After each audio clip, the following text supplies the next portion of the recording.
Hey guys, be sure to press like and subscribe. Today I want to talk about how people try to rob you of your Philippine dream. And I've planned my Philippine retirement for about 4 years. Originally it was for Belize. I was planning on going to Belize, and I had some things that changed in Belize. Um, and the country's just a bit too small. I was in a relationship in Belize, and I thought it was going to work out, and in the end, it just didn't. There was some things that came up. I wish it could have worked out, but it just didn't go that way. Anyway, what happened was, I changed it to the Philippines, and I think it's actually a better choice coming here. But along the way, when I was working in the United States, I always had people trying to tell me, "Oh, what do you want to go there for? You're not going to have this. You're not going to be able to go out to the malls, and you're going to lose a lot of the things you won't that you have here." You you know, there was a whole bunch of reasoning behind what they were trying to tell me, but everything that they told me was just basically untrue. Like they make it sound like this country's a toilet, and it's not. Okay, it's a country where you have to build your dream here. Okay, but I always just ignored the people that kept telling me, "Oh man, you're gonna miss your family, you're gonna miss this, you're gonna miss that." Well, in the first part, I have like my sister, who I love a lot. We stay in touch all the time through FaceTime. So it's like we never even left.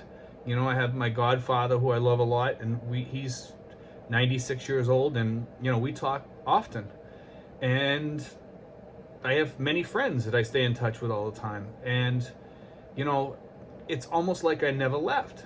Because some of these people contact me every day or every other day. And we talk sometimes for an hour or two. So it's just like I'm still sitting there in the United States. So don't think, guys, like you're gonna really, you might miss your like cousins or friends or whatever a little bit, but you can always go home, and you visit them. The part that you're gonna miss is hanging out with them, maybe going someplace or whatever. Sometimes when I call my sister, I feel like I'm still hanging out with her, like online. We sit here, we talk, and I'm doing something, and she's doing something, and we're both on video, and we talk back and forth. But like before I was leaving, I had so many people like supervisors and I worked in the school system, principals telling me, well, what do you want to leave here? Like, just don't listen to them, guys, because it's your dream, it's your life. And some people were saying, well, what about, if you retire at 55, you're going to take a hit. Well, what kind of hit are you talking about? You're talking about money? Because guess what? My dollar is worth a lot more over here than it is in the States. And even when you lose, even when, like lately the dollar's been losing a little bit. It was as high as like 53. I think it's gone down as low as 47. It's higher now. It's probably like about 48 or 49. But anyway, what happens is, even if you lose a little bit, your rents here are incredibly low. So, and I tell people, like, because you always hear these people, you ever gonna come back? You're gonna do this. I don't pay attention to them anymore because I know my situation is great. Some people will tell you that rents are really high here, for a place that's a third world country. And, when you're paying like 60, 70, 80 bucks for a one bedroom or for a two bedroom for that matter, you're gonna have to do a little bit of work to it, guys. You might have to paint it. You might have to clean it up a little bit. You might have to have the landlord put a toilet in. Tell them, you'll rent it if they put an American toilet in there, and then you can go down lower on the price by paying them a year in advance. Everything can be fixed. Every problem can be fixed, okay? If you think. And a lot of expats come over here and they don't think, and they just bitch and moan and complain, and and that's their thing. That's what they're good at. A lot of expats come over here and bitch and moan and complain. I try to stay positive. If I run into a situation that's not going to work, I walk away from it. That's the smart thing to do. You can make anything work if you want to, if you put your heart into it.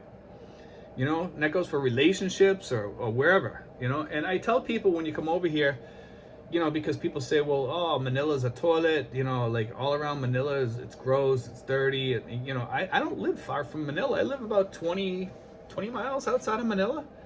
I live like kind of in that Manila bubble, kind of, where it's still highly populated, but I found like my little niche here where it's not populated in my little area. I have a stream down below. It's not polluted. It comes from a non-polluted area. I'm right on the edge of where everything goes from polluted to not polluted. Okay, I'm right on that edge. So that's how I get around that. Okay, you don't have to go, like, I like being close to the city. I like being part of the city. Don't get me wrong, I love the city. And I've had people try to talk me out of, that.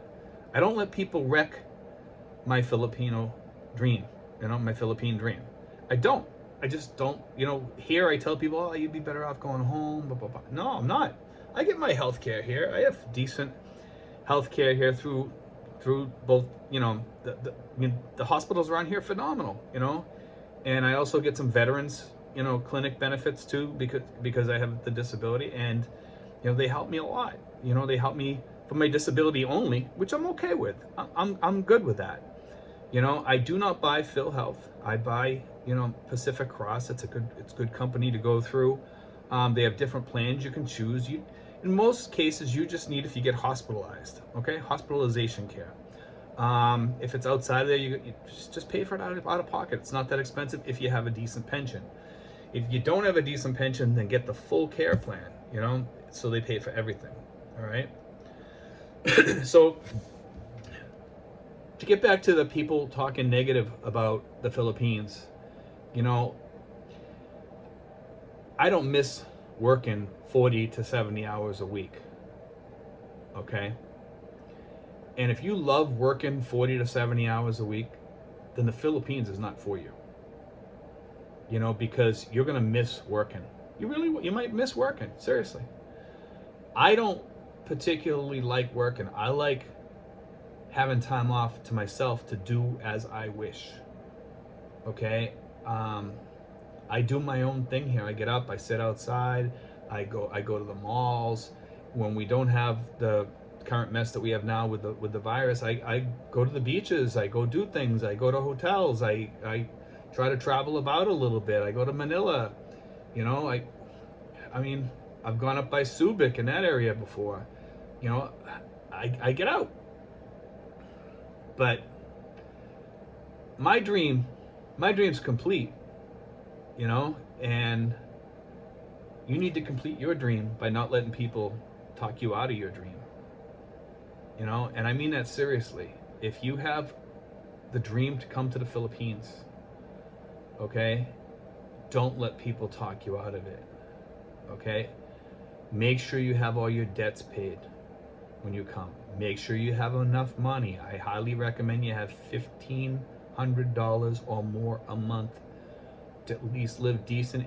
If you drink and party, it's a totally different case. You're probably going to need a little bit more. I don't know how much more, I don't drink and go out that much for the stuff like that, Once in a while I have a beer or something like that, but I'm not a party person, It's just not my cup of tea,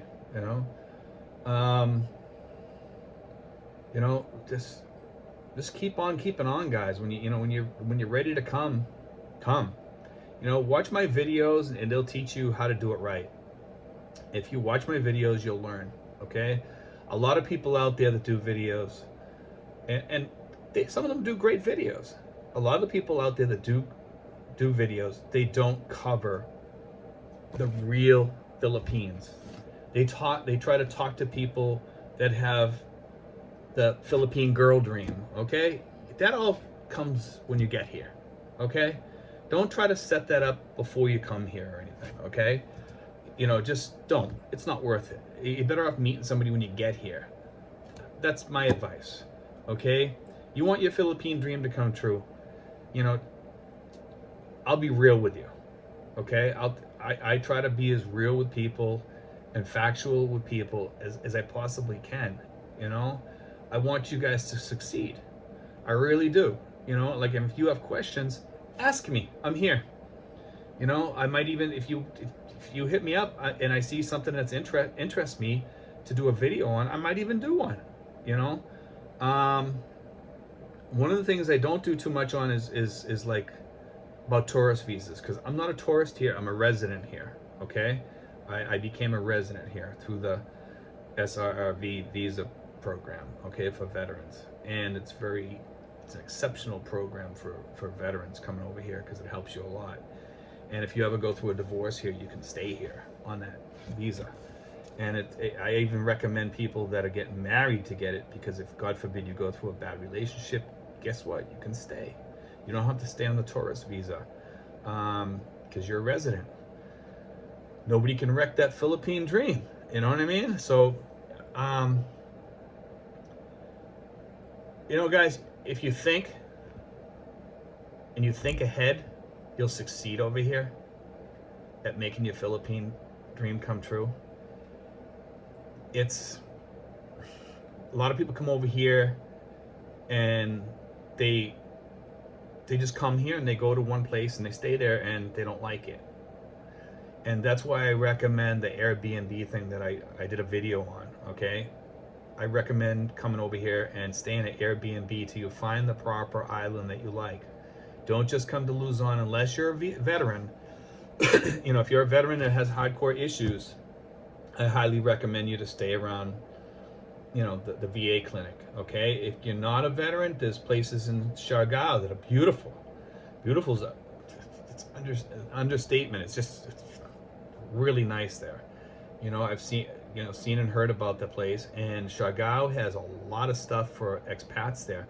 And the rentals are fairly cheap, but not as cheap as they are where I am. Okay, if you shop around in Siargao, you can get some inland places for probably like about $200 or $300. You know, that's a little bit high for in the Philippines, but you know, if you go to Cebu, some places are $500 or $600 a month. Okay, so just FYI, guys, you know, you get what you pay for too. Some places have pools, you know, and yeah, for like $400 or $500 a month, you might have a pool. You might have a shared pool, or you might have your own pool. Some places have your own pool, but Siargao is a beautiful place.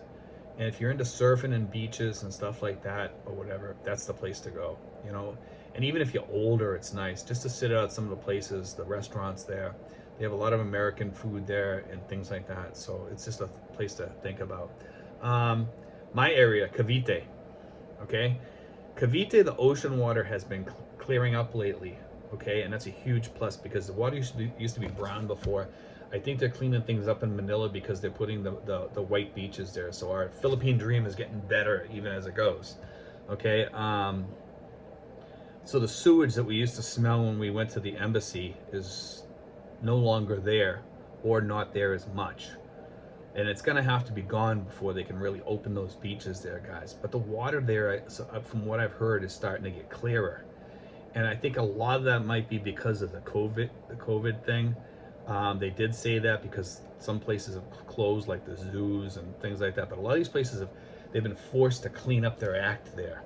Okay, and that's definitely changing things here in the Philippines, you know.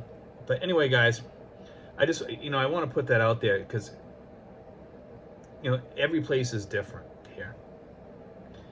And don't let people talk you out of anything until you see it for yourself.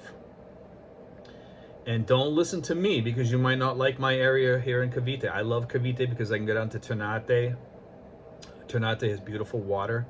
And I can rent a boat there and go out to Drum Island, Fort Drum. I think it's called Fort Drum. I believe it's the name of the island is something else, but it's Fort Drum.